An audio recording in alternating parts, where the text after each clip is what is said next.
Hello friends, welcome to you and me. Today we are going to start the new chapter, that is director. So in this chapter we are going to learn about how to appoint a director, what are the various types of director, how to remove a director, what are the power, duties and liabilities of a director. So let's start the director with the meaning of director. So a director is a person from a group of member who leads, manage और supervisor company. So who is a director? Director हम किसको कहते हैं? Director वो person है या group of members है जो कंपनी को क्या करते हैं, लीड करते हैं, मैनेज करते हैं और सुपरवाइज करते हैं. हम जैसे कि जानते हैं कि कंपनी जो है वो एक आर्टिफिशियल पर्सन है.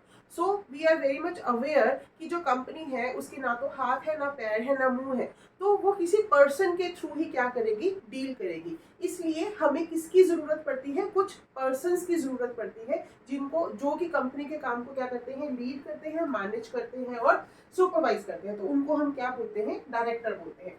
A board of director is a body of elected or appointed member who jointly oversees the activities of a company or organization. अब board of director, board of directors क्या होता है?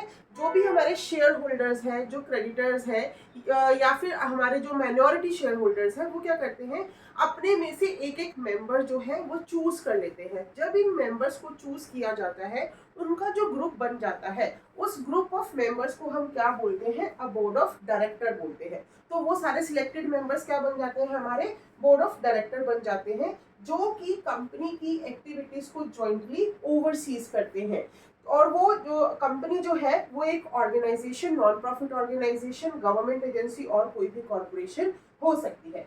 A director is one of those person who are responsible. उनका काम क्या होता है directors का? डायरेक्ट करना, गवर्न करना, कंपनी की पॉलिसीज को कंट्रोल करना और मैनेज करना. So basically if we come to know कि डायरेक्टर क्या करते हैं, डायरेक्टर बेसिकली कंपनी के वो सारे काम करते हैं जो एक इंडिविजुअल अपने बिजनेस के लिए करता है. So that is the meaning of director. Next, we can say that what is the basic definition of director according to company law act. So company law act जैसे अभी हमने पता है कि वो मॉडिफाइड हुआ 2013 में. So according to companies act 2013, as per section 2 subsection 34, director means a director appointed to the board of a company. तो कोई भी व्यक्ति जो कंपनी के बोर्ड ऑफ डायरेक्टर में अपॉइंट होता है उसको हम क्या बोलते हैं? डायरेक्टर बोलते हैं.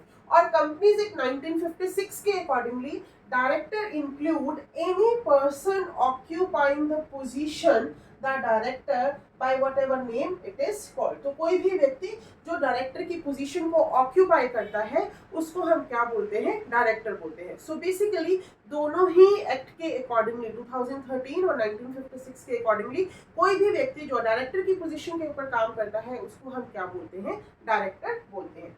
So what is the legal position of a director? Actually में जो डायरेक्टर है वो कंपनी का एक एजेंट होता है. जैसे एजेंसी के कॉन्ट्रैक्ट में हमें पता है कि जो एजेंट है वो अपने प्रिंसिपल के सारे काम करता है और जो प्रिंसिपल है वो अपने एजेंट के सभी एक्ट के लिए लायबल होता है. In the same way company में जो भी डायरेक्टर्स होते हैं, तो कंपनी जो है वो अपने डायरेक्टर के हर एक्ट के लिए क्या होगी? लायबल होगी. कहने का मतलब क्या हुआ कि अगर डायरेक्टर ने कोई भी काम किया कंपनी के बिहाफ के ऊपर और वो गलत हो गया, तो केस किसके खिलाफ होगा? कंपनी के खिलाफ होगा. तो डायरेक्टर्स जो है वो उसके कौन है? एजेंट. और उसकी रिस्पॉन्सिबिलिटी कौन लेता है? कंपनी लेती है. So company acts make it obligatory for all the companies to have a director. हर कंपनी के लिए जरूरी है कि वहां पर डायरेक्टर हो. तो कंपनी जो है, जो उसकी ट्रू पोजीशन है कंपनी के डायरेक्टर्स की, वो क्या है? Agent and principal. एजेंट कौन है? यहाँ पर डायरेक्टर है. और प्रिंसिपल कौन है? यहाँ पर कंपनी है. So they have a principal and agent relationship. Single director have no authority. That means कि जो बोर्ड ऑफ डायरेक्टर है वहां पर एक सिंगल पर्सन काम नहीं करता. जितने भी लोग हैं उनकी बाकायदा मीटिंग होती है, फैसला लिया जाता है और फिर ही कोई एक्ट जो है, कोई भी काम जो है वो किया जाता है. तो एक सिंगल पर्सन की कोई भी कैपेसिटी नहीं होती है. इसीलिए जो कंपनी है वो उसके बोर्ड ऑफ डायरेक्टर्स जो पास करेंगे वही रूल्स एंड रेगुलेशंस जो है वो कंपनी के ऊपर एप्लीकेबल होंगे. If directors contract on behalf of a company without using the word limited, private limited, he is personally liable. Now this point is very important. Like I said ना कि company के जो directors है वो कौन है, agent है, और कंपनी कौन है, प्रिंसिपल। यानी अगर डायरेक्टर कोई भी काम करते हैं उसके लिए कौन रिस्पॉन्सिबल है, उसके लिए कंपनी रिस्पॉन्सिबल है। तो यहाँ पर अगर जो डायरेक्टर हैं उन्होंने कंपनी का नाम यूज नहीं किया, पब्लिक और लिमिटेड और प्राइवेट लिमिटेड वर्ड को यूज नहीं किया, तो उस केस में कंपनी रिस्पॉन्सिबल नहीं होगी। उस केस में कौन रिस्पॉन्सिबल होगा, उस केस में डायरेक्टर इटसेल्फ रिस्पॉन्सिबल होगा। So now let's start with the responsibility of a director. The board of a director is primarily responsible for determining the company's strategies, objectives and policies. तो सबसे पहले वो क्या करते हैं, कंपनी की स्ट्रैटेजीज, कंपनी के ऑब्जेक्टिव्स क्या है, कंपनी की क्या पॉलिसीज हैं, उनको वो बनाते हैं। Next is monitoring progress towards achieving the objective and policies. दूसरा वो क्या करते हैं कि जो उन्होंने ऑब्जेक्टिव बनाए, जो उन्होंने पॉलिसीज बनाई, क्या उसके अकॉर्डिंग काम कर रहा है। सारी कंपनी के जितने भी उन्होंने रूल्स एंड रेगुलेशंस बनाए हैं, क्या कंपनी के वो लोग जो हैं वो उस काम को फॉलो कर भी रहे हैं, उन रूल्स एंड रेगुलेशंस को फॉलो कर रहे हैं, क्या कंपनी उस ऑब्जेक्टिव को अचीव करने के लिए काम कर रही है या नहीं कर रही। Appointing senior management. अब कोई भी डायरेक्टर जो है वो हर जगह तो जा नहीं सकते, तो इसके लिए एक मैनेजमेंट भी बनाई जाती है। तो इसीलिए वो अलग अलग पोजीशंस के ऊपर अलग अलग लोगों को अपॉइंट करते हैं। सो सीनियर मैनेजमेंट की अपॉइंटमेंट भी कौन करता है, डायरेक्टर करता है। Accounting for the companies activity to relevant parties, that is share holder, creditors, tax authorities etcetera etcetera etcetera. We can say कि डायरेक्टर्स जो हैं वो कंपनी के बारे में जितने भी जरूरी लोग हैं, जैसे शेयर होल्डर्स हैं, क्रेडिटर्स हैं या फिर टैक्स अथॉरिटीज हैं, अगर उनको किसी भी तरह की कोई भी इंफॉर्मेशन चाहिए तो वो इंफॉर्मेशन भी कौन प्रोवाइड करता है, डायरेक्टर्स प्रोवाइड करते हैं। So these are the basic responsibilities of directors. Next is who can be a director. So anyone can become a director with few exceptions. तो कोई भी डायरेक्टर बन सकता है, लेकिन उसमें कुछ एक्सेप्शंस हैं। First one is anyone disqualified by the company's own article of association. तो कंपनी के आर्टिकल ऑफ एसोसिएशन ने अगर किसी पर्सन को डिस्क्वालीफाई मेंशन किया हुआ है तो वो व्यक्ति उस कंपनी का डायरेक्टर नहीं बन सकता। Next is an undischarged bankrupt. एक व्यक्ति जो कि हम कह सकते हैं जो बैंकक्रप्ट हो रखा है तो वो भी कंपनी का डायरेक्टर नहीं बन सकता। Someone disqualified by court order. अगर किसी व्यक्ति को कोर्ट ने मना किया हुआ है कि वो अब डायरेक्टर अपॉइंट नहीं हो सकता तो वो भी कंपनी का डायरेक्टर नहीं बन सकता। The companies auditor. कंपनी का अगर कोई व्यक्ति कंपनी की ऑडिटर पोजीशन के ऊपर काम कर रहा है तो वो व्यक्ति भी कंपनी में एज अ डायरेक्टर काम नहीं कर सकता। So these person can not be work as a director. बाकी के जितने भी पर्सन हैं वो सारे क्या बन सकते हैं, कंपनी के डायरेक्टर बन सकते हैं। Next is qualification shares. No statutory requirement for becoming a director, no statutory requirement to have a qualification shares. इसका मतलब क्या है कि डायरेक्टर्स को शेयर्स लेने की जरूरत नहीं है। It is not a statutory requirement that to become a director of a company you must have to buy the share of a company. तो जो डायरेक्टर शेयर्स परचेज करता है उसको हम क्या बोलते हैं, क्वालिफिकेशन शेयर्स। लेकिन अब जो है वो जरूरी नहीं है। आर्टिकल ऑफ एसोसिएशन में provide for qualification of shares. लेकिन अगर कंपनी के आर्टिकल ऑफ एसोसिएशन में आपने एक बार मेंशन कर दिया कि आपको कंपनी का डायरेक्टर बनने के लिए शेयर्स परचेज करने पड़ेंगे, then you have to take the qualification shares. Qualification shares obtain within 2 months from the appointment. तो अगर ये मेंशन है तो आपको 2 महीने के अंदर वो क्वालिफिकेशन शेयर्स जो है वो लेने पड़ेंगे। Maximum nominal value of share not to exceed ₹5000। तो जो भी आपकी नॉमिनल वैल्यू ऑफ शेयर्स है, क्वालिफिकेशन शेयर्स है, वो 5000 से ज्यादा नहीं होने चाहिए। Qualification share should be bought and not to take a gift. अब ये बहुत जरूरी है कि उसने वो पैसे पे करके क्वालिफिकेशन शेयर लिए हों, वो एज अ गिफ्ट उनको परचेज नहीं कर सकता। So this is about qualification of shares. Next is director identification number, जिसको हम दिन भी बोलते हैं। तो section 266A to 266G of companies act contain the provision of for that कि हर एक डायरेक्टर, जो भी डायरेक्टर है, अगर वो किसी भी कंपनी में डायरेक्टरशिप की पोजीशन लेता है तो उसको DIN लेना बहुत जरूरी है। डायरेक्टर आइडेंटिफिकेशन नंबर जो है उसको लेना जरूरी है। तो सेक्शन 266A to 266G तक जितने भी रूल्स एंड रेगुलेशंस हैं वो किससे डील करते हैं, दिन से डील करते हैं। All existing director and individual intending to become director have to obtain tin within a prescribed time frame and in a manner as prescribed.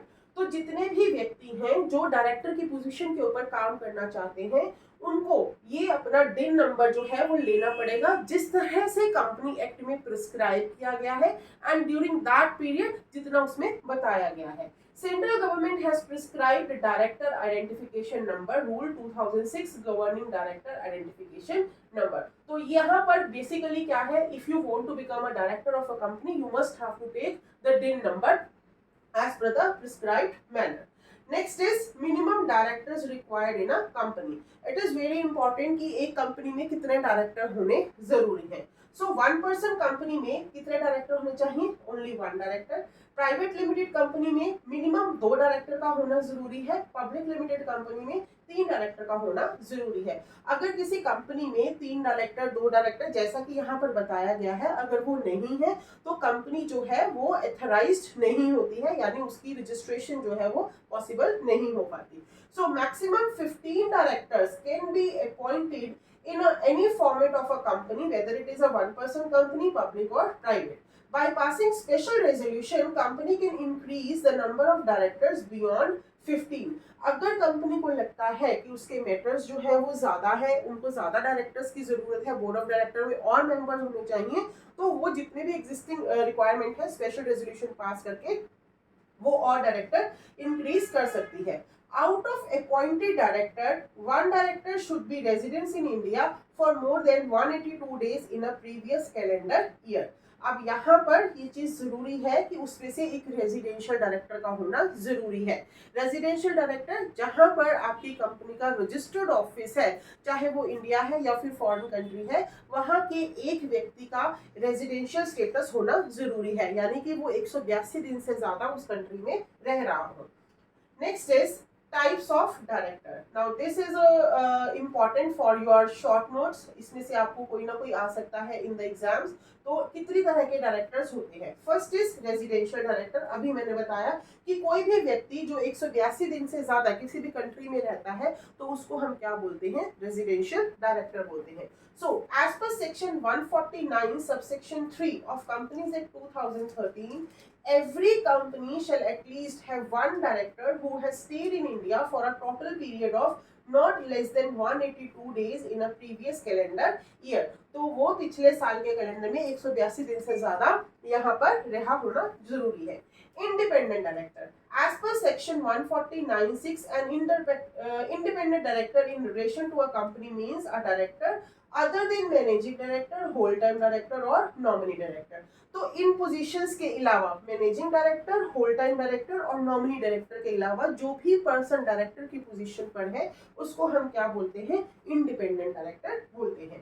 Companies which have to appoint independent director. तो कौन सी ऐसी companies हैं जिनको independent director रखना जरूरी है?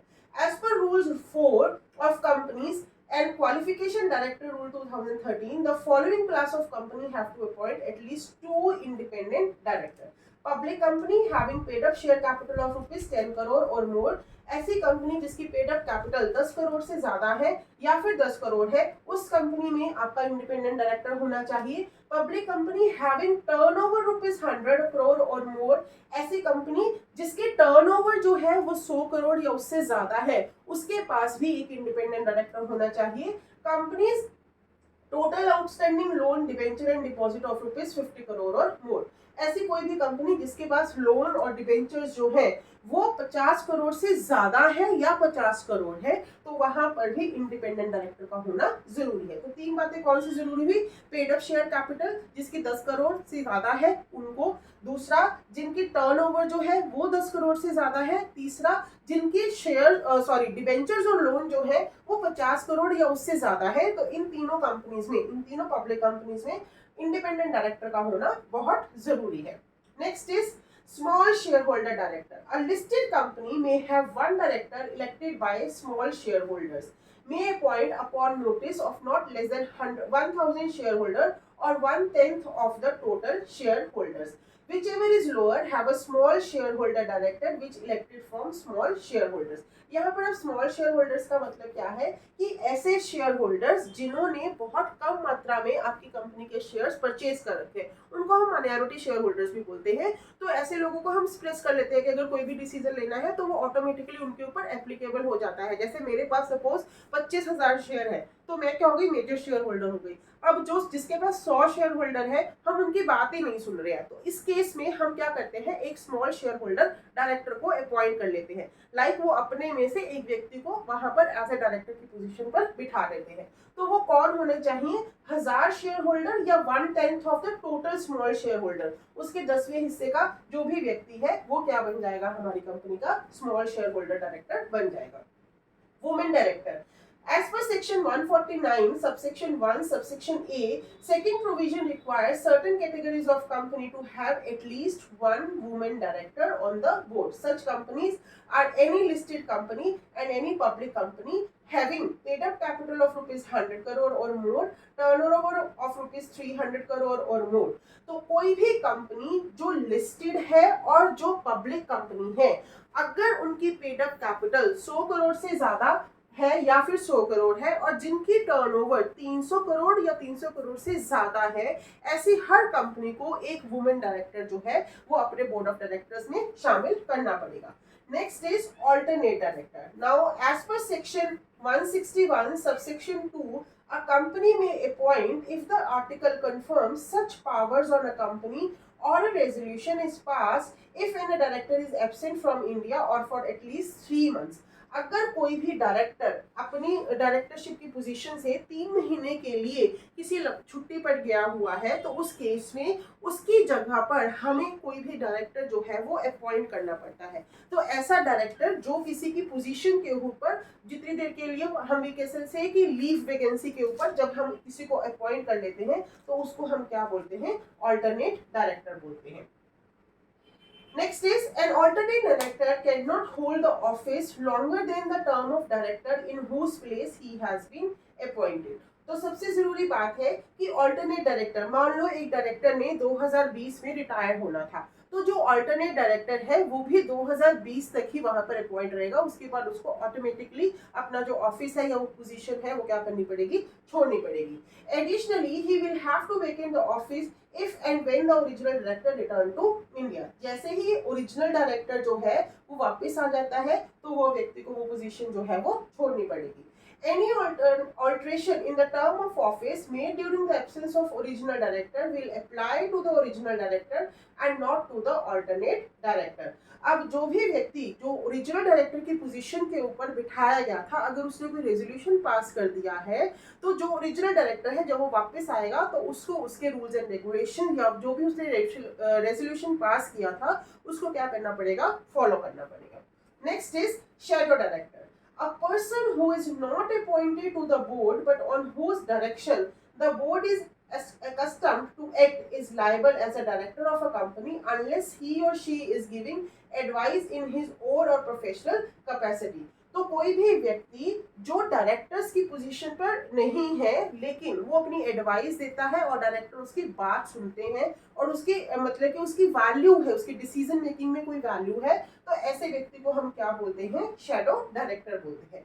Next is nominee director. They can be appointed by certain share holders, third party through contract, lending, public financial institution, banks, central government in case of operation और mismanagement. कई बार हमें ऐसे लगता है कि कंपनी जो है वो सही ढंग से काम जो है वो नहीं कर रही है, तो उस केस में कई बार जो पब्लिक फाइनेंशियल इंस्टीट्यूशंस होते हैं जिन्होंने कंपनी को कोई लोन दे रखा है, बैंक्स होते हैं, सेंट्रल गवर्नमेंट होती है, या फिर जो शेयर होल्डर्स हैं उनको लगता है कि कोई मिसमैनेजमेंट हो रही है, किसी तरह का दबाव बनाया जा रहा है, तो वो एक डायरेक्टर जो है वो नॉमिनेट कर देते हैं अपने बिहाफ पर, जो कंपनी के बाकी के डायरेक्टर्स के ऊपर के साथ मिलकर काम करता है या फिर चेकिंग करता है। तो ऐसे व्यक्ति को हम क्या बोलते हैं, नॉमिनी डायरेक्टर बोलते हैं।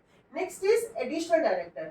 Any individual can be appointed as an additional director by a company under sections 161 subsection 1 of the new act. तो कोई भी व्यक्ति अगर हम एक डायरेक्टर अपॉइंट कर लेते हैं रिक्वायर्ड नंबर से ज्यादा, तो उसको हम क्या बोलते हैं, एडिशनल डायरेक्टर बोलते हैं। Next is difference between executive and non-executive director. An executive director can either be a whole-time director of a company, that is one who devotes his whole time of working hours to the company and has a significant personal interest in the company as his source of income, or a managing director, that is one who is employed by the company as such and has substantial power of the management over the affairs of the company subject to the superintendent's direction and control of the board. तो इनको हम क्या बोलते हैं, executive director बोलते हैं। कोई भी व्यक्ति जो कंपनी के काम करता है सारा दिन, यानी उसको डायरेक्टर को हम सैलरी पे करते हैं, रेम्यूनरेशन पे करते हैं, तो जो उसका बेसिक सोर्स ऑफ इनकम है, अगर कोई व्यक्ति इसलिए ऑर्गेनाइजेशन में सारा दिन डायरेक्टर की पोजीशन पर काम करता है तो उसको हम क्या बोलते हैं, होल टाइम डायरेक्टर। और मैनेजिंग डायरेक्टर जो कि कंपनी में कोई भी, जिसके पास पावर है कि वो कंपनी में किसी भी तरह का कोई भी डिसीजन ले सकते हैं, जिसकी वी कैन से वैल्यू है, सेइंग है, तो उसको हम क्या बोलते हैं, उसको हम एग्जीक्यूटिव डायरेक्टर बोलते हैं। In contrast, a non-executive director is a director who is neither a whole-time director or nor a managing director. तो इन दोनों के अलावा बाकियों को हम क्या बोलते हैं, नॉन एग्जीक्यूटिव डायरेक्टर बोलते हैं।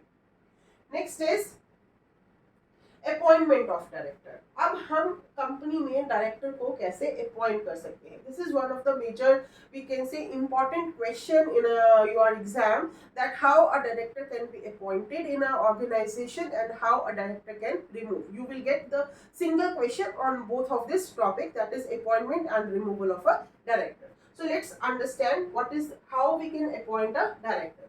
So section 152 of new act governs the appointment of director.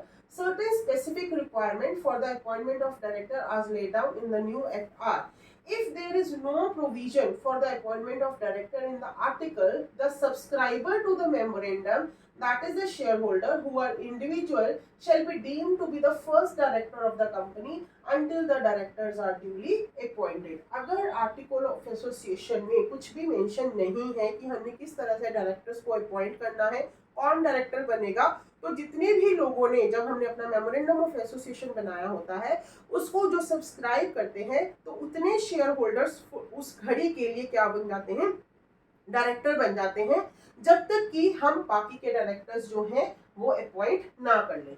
Director to be appointed in a general meeting, if it is so done, an explanatory statement for such appointment annexed to the notice for the general meeting shall include a statement that in opinion of the board he fulfills the conditions specified in this act for such an appointment. अब जब share holders जो है वो director बने हुए हैं, क्योंकि हमारे पास डायरेक्टर नहीं है, तो जब उनकी जनरल मीटिंग होती है तो उसमें वो अगर किसी भी व्यक्ति को डायरेक्टर अपॉइंट करते हैं तो उसके लिए एक एक्सप्लेनेटरी स्टेटमेंट जो है वो जनरल मीटिंग के साथ लगाकर भेजते हैं, रजिस्ट्रार को सबमिट होती है, जिसमें वो बताते हैं कि जो भी हमने अपॉइंटमेंट की है वो कंपनीज एक्ट के तहत है और वो सारे रूल्स और रेगुलेशंस हमने फॉलो किए हैं और इस व्यक्ति को हमने अब डायरेक्टर अपॉइंट कर लिया है। The proposed director has to furnish his DIN number. Mandatory DIN is allotted by the central government on application by a person intending to be director of a company. DIN can be obtained in pursuance of section 153 and 154. अब जो भी व्यक्ति जिसको हमने यहाँ पर mention किया कि वो डायरेक्टर बनने जा रहा है, उस व्यक्ति को क्या करना पड़ेगा, अपना डिन नंबर सबमिट करना पड़ेगा। अभी डिन नंबर के लिए वो क्या करेगा, वो सेंट्रल गवर्नमेंट को अप्लाई करेगा कि मुझे कंपनी के डायरेक्टरशिप का काम करना है, तो मुझे ये डिन प्रोवाइड कर दिया जाए। जैसे ही उसको वो डिन नंबर मिलेगा वो कंपनी को क्या कर देगा, सबमिट कर देगा, and then he is applicable to become a director of a company.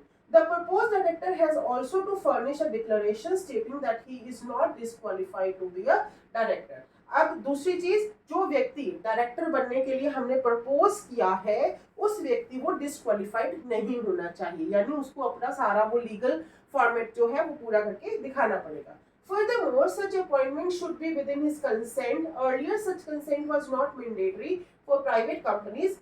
Consent implies that being appointed a director and taking the charge of the office are two different things. अब एक व्यक्ति जो है उसकी consent होना भी जरूरी है कि मैं कंपनी का डायरेक्टर बनने के लिए तैयार हूं, तो वो कंसेंट होना भी बहुत जरूरी है।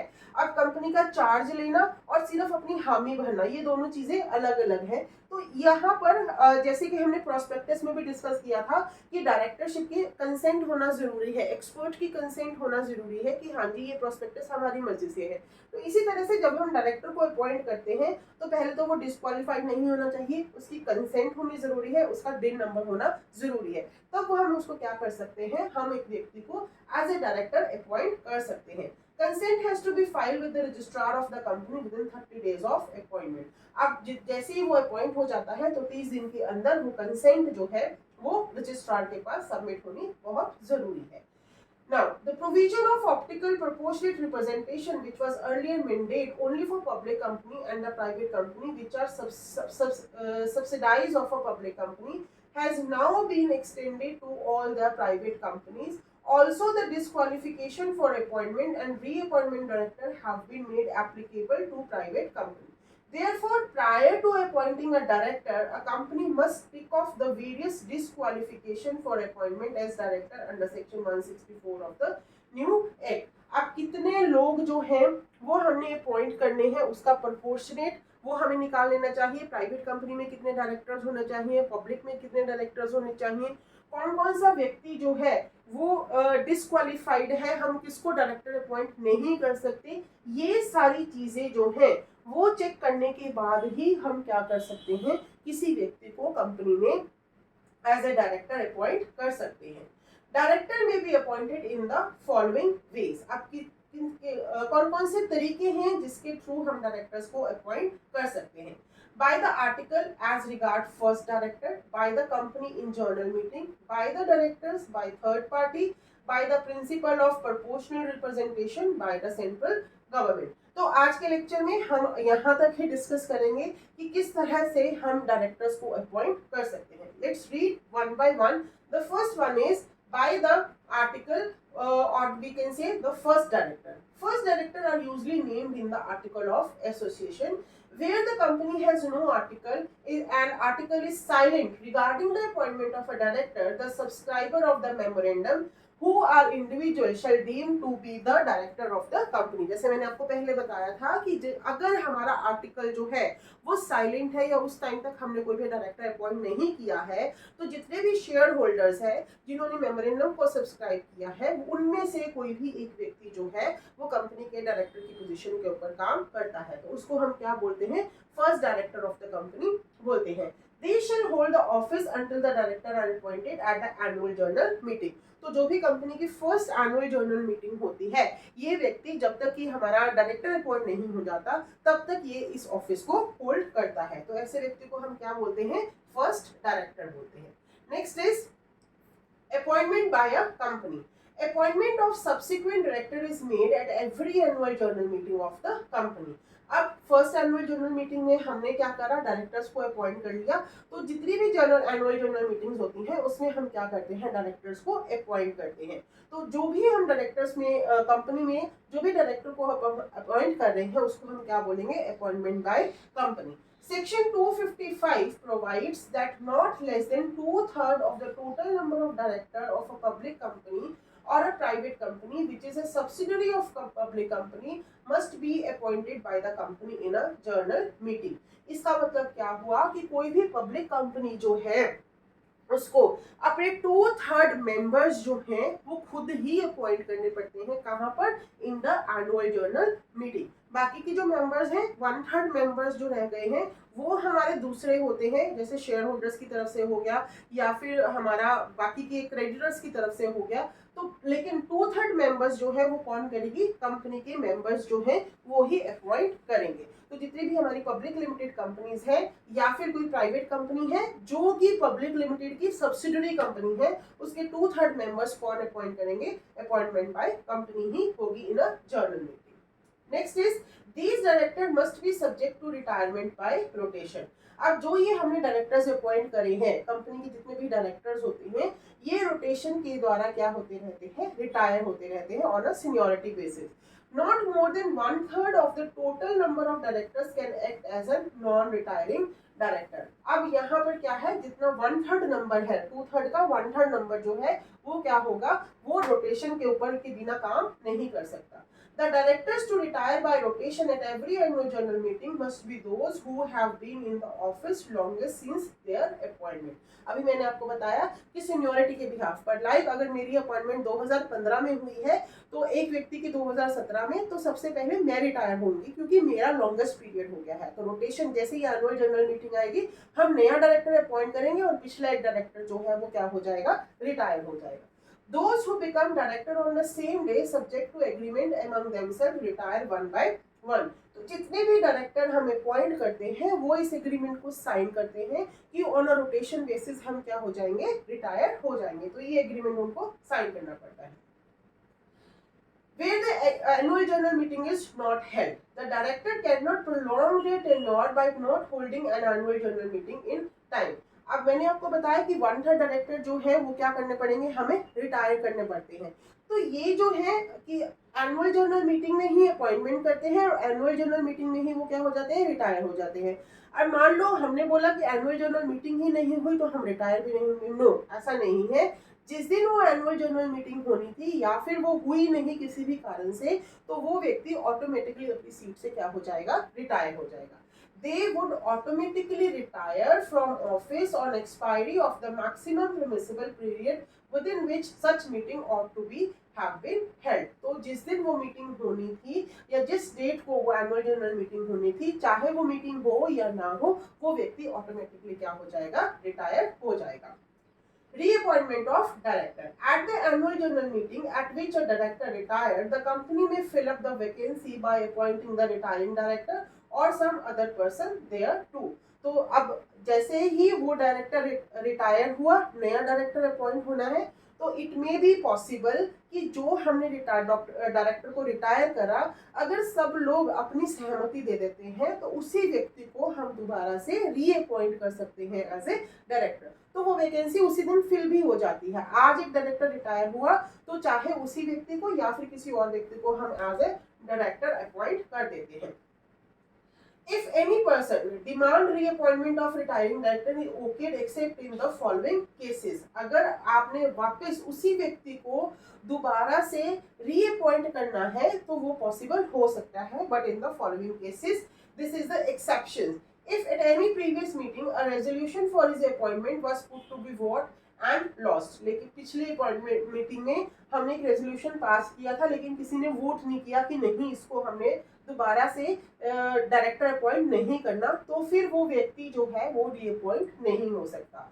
The retiring director has in writing expressed his unwillingness to be continue. अगर जो व्यक्ति रिटायर हो रहा है उसने बता दिया कि मैं अब ऑफिस को कंटिन्यू नहीं करना चाहता, उसने अपनी अनविलिंगनेस दिखा दी है, तो उस व्यक्ति को भी दोबारा से रीअपॉइंट नहीं कर सकते।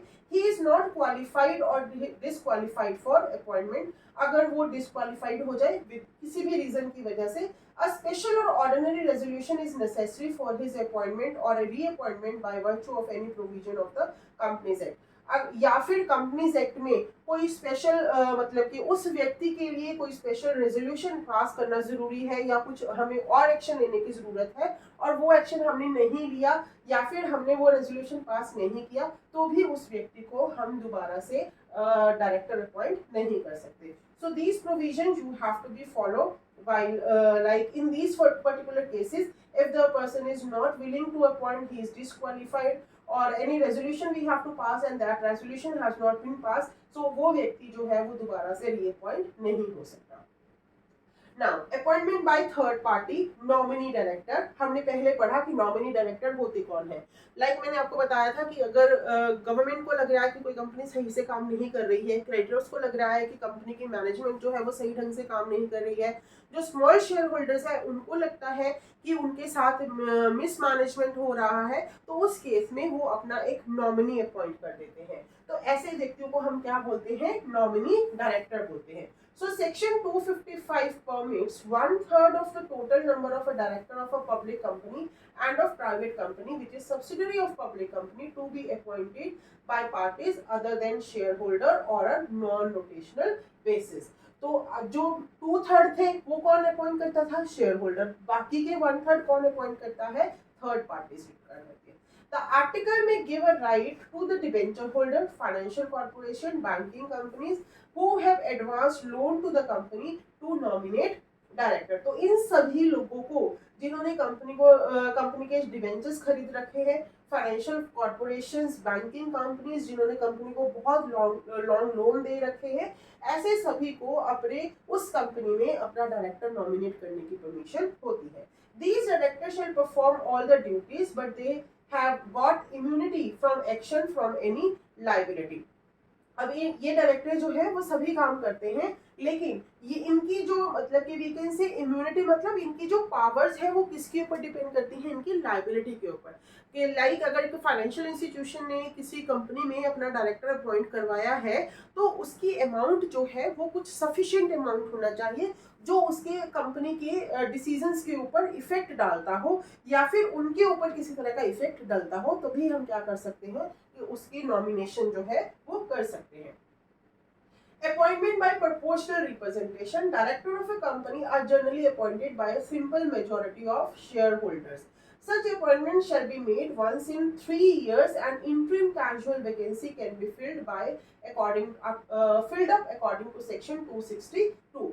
तो अब जो मेजॉरिटी ऑफ शेयर होल्डर्स जो है वो अगर चाहें तो वो क्या कर सकते हैं, एक अपना डायरेक्टर जो है अपने में से एक मेंबर को वोट करके अपना एक डायरेक्टर जो है वो बोर्ड ऑफ डायरेक्टर में अपॉइंट करवा सकते हैं। या फिर अगर हमने कोई कैजुअल वैकेंसी भरनी है, जैसे हमने बताया था कि कोई डायरेक्टर जो है वो ऑफिस छोड़ के चला गया है for a period of time, तो उसके लिए अगर हमने कोई व्यक्ति को अपॉइंट करवाना है ऑन अ डायरेक्टर पोजीशन, तो जो मेजॉरिटी शेयर होल्डर्स है वो वोट देंगे और उसके बिहाफ पर हम क्या कर सकते हैं, अपना एक डायरेक्टर जो है वो अपॉइंट कर सकते हैं। उसको हम बोलते हैं proportional representation, appointment bye proportional representation. Next is appointment by the central government. Such director shall hold the office for a period not exceeding 3 years. On occasion, the director appointed by the central government under section 408 subsection 1 shall not require to hold any qualification share, nor shall his period of office will be liable to termination by the retirement of director by rotation। अब कोई भी अगर central government को लग रहा है कि company में उनका भी कोई नॉमिनी होना चाहिए, तो वो भी एक डायरेक्टर को अपॉइंट कर सकते हैं। वो व्यक्ति मैक्सिमम 3 साल के लिए उस ऑफिस को होल्ड करेगा, और ये व्यक्ति जो है इसको क्वालिफिकेशन शेयर लेने की जरूरत नहीं है। दूसरी चीज, इसको हम on the rotation basis retire नहीं कर सकते। यानी जो शेयर होल्डर्स ने अगर कोई जो हमारे 2/3 मेंबर्स थे सिर्फ वही रोटेशन के ऊपर रिटायर होते हैं। जो सेंट्रल गवर्नमेंट ने अगर कोई डायरेक्टर अपॉइंट किया है उसको हम रोटेशनल बेसिस के ऊपर रिटायर नहीं कर सकते। Such a director may be removed by the central government from his office and another person may be appointed in his place। तो इस व्यक्ति को कौन हटाएगा? अगर इसको सेंट्रल गवर्नमेंट ने अपॉइंट किया है तो ये व्यक्ति जो है वो सेंट्रल गवर्नमेंट के द्वारा ही हटाए जाएंगे। अगर सेंट्रल गवर्नमेंट को लगता है कि ये सही ढंग से काम नहीं कर रहा तो उसको हटाकर उसकी जगह पर दूसरा पर्सन वो अपॉइंट कर सकते हैं। सो this is appointment by the central government. Appointment by the directors. अब जो डायरेक्टर्स है वो जो बोर्ड ऑफ डायरेक्टर्स है, अगर वो चाहें तो वो आपस में सहमति के साथ मिलकर खुद भी डायरेक्टर्स अपॉइंट कर सकते हैं। तो वो कौन से डायरेक्टर होते हैं? The directors are empowered to appoint additional director, alternate director, directors filling casual vacancy. तो ये 3 तरह के डायरेक्टर्स जो हैं वो कौन अपॉइंट कर सकता है? डायरेक्टर्स खुद अपॉइंट कर सकते हैं। अल्टरनेट डायरेक्टर, लाइक अगर सपोज मैं किसी कंपनी में डायरेक्टर हूँ, मेरे को 4 महीने की छुट्टी चाहिए, तो उसकी जगह पर वो मैं किसी और को अपॉइंट कर चाहती हूँ, तो वो कौन हो गया? अल्टरनेट डायरेक्टर हो गया। डायरेक्टर फिलिंग कैजुअल वैकेंसी, कोई डायरेक्टर जो है वो लॉन्ग छुट्टी के ऊपर गया हुआ है, लॉन्ग पीरियड के लिए वैकेंसी के ऊपर गया है, या फिर जब हमने ऑफिस में हमारा रोटेशनल बेसिस के ऊपर कोई डायरेक्टर जो है हम उनको रिटायर कर रहे हैं और हमें कोई सुटेबल पर्सन नहीं मिल रहा, तो अब एक सीट खाली है, तो उस सीट को भरने के लिए जो हम डायरेक्टर को अपॉइंट करते हैं उसको हम क्या बोलते हैं? Director filling up casual vacancy, यानी अभी हमने डायरेक्टर अपॉइंट करना था बट फिलहाल के लिए उस घड़ी के लिए जो भी हम डायरेक्टर को अपॉइंट करते हैं उसको हम बोलते हैं casual vacancy director. Additional director होता है जब डायरेक्टर्स को लगता है कि काम बहुत ज़्यादा है, हमें किसी और मेंबर की भी ज़रूरत है, तो उसको हम बोलते हैं एडिशनल डायरेक्टर। सो ये सारे डायरेक्टर्स जो हैं वो कौन अपॉइंट कर सकते हैं, डायरेक्टर्स अपॉइंट कर सकते हैं। सो this is all about appointment of directors. और नेक्स्ट लेक्चर में हम लोग डील करेंगे विद रिमूवल ऑफ डायरेक्टर्स, कि हम डायरेक्टर्स को कैसे रिमूव कर सकते हैं उनके ऑफिस से। So this will be discussed in the next lecture, that is remove by share holder, removal by central government, removal bye tribunal, removal by company law board. तो आज के लिए इतना ही। अगर आपको इस लेक्चर में कोई भी मुश्किल लगी है या कुछ नहीं समझ में आया तो kindly comment in comment box, I will try to clear your doubts. Otherwise, we will meet in the next lecture where we will discuss removal of directors, remuneration, power and duties of director. So thank you. Thanks a lot.